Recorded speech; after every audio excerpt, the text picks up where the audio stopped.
Hi, I'm Paul Graham. I have over 20 years hospitality experience in hotels, restaurants, and pubs, and I'm currently the general manager of an 88-bedroom hotel in Aberdeen, in Scotland.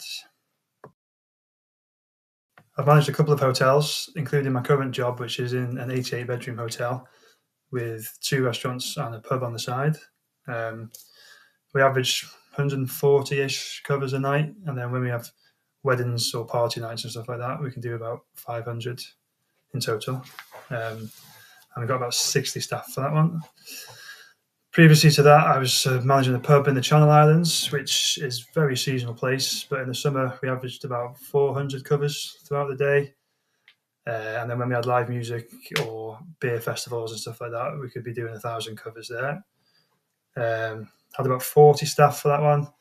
And my last full season there was its record year, and we were £53 off £2 million profit. And then before that, I was an operations manager for a ski chalet company in the French Alps.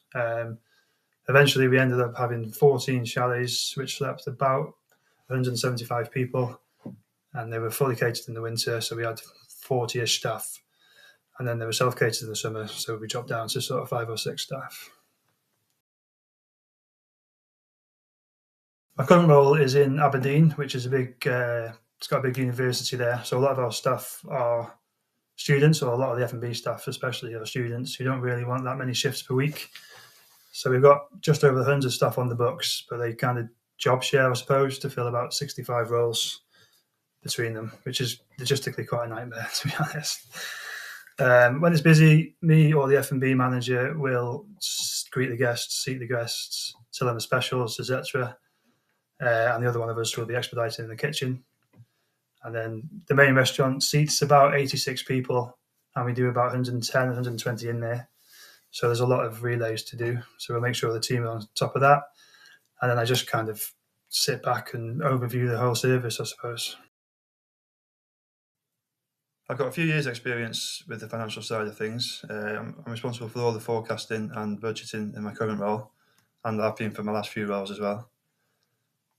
So this current role, the forecast revenue for the year was 4.7 million. We're currently on target to do 5.1. The GP on food and drink target is 71. We're currently on 77 for food and 75 for drink. And we do monthly stock takes and stuff like that to make sure we're on track. The wage bill target for the whole year is 27%. We're currently on 23. That's been boosted quite a bit by the rooms being more occupied than forecast, but it's going quite well. I don't really do any menu costing or anything in this place. That's done centrally. But in my previous roles, I've been responsible for specials, menu costing, drink costing, and stuff like that. So yeah, I've got quite a bit of experience in that field. I believe I'll be a strong fit because I am experienced and proven in a variety of businesses, including very busy food and drink-led pubs. I've been in the industry for over half my life now, really, so there's not many challenges that I haven't faced before and I wouldn't know how to deal with. The reason I'm looking to move really is because I do love hospitality. I've spent most of my life doing it.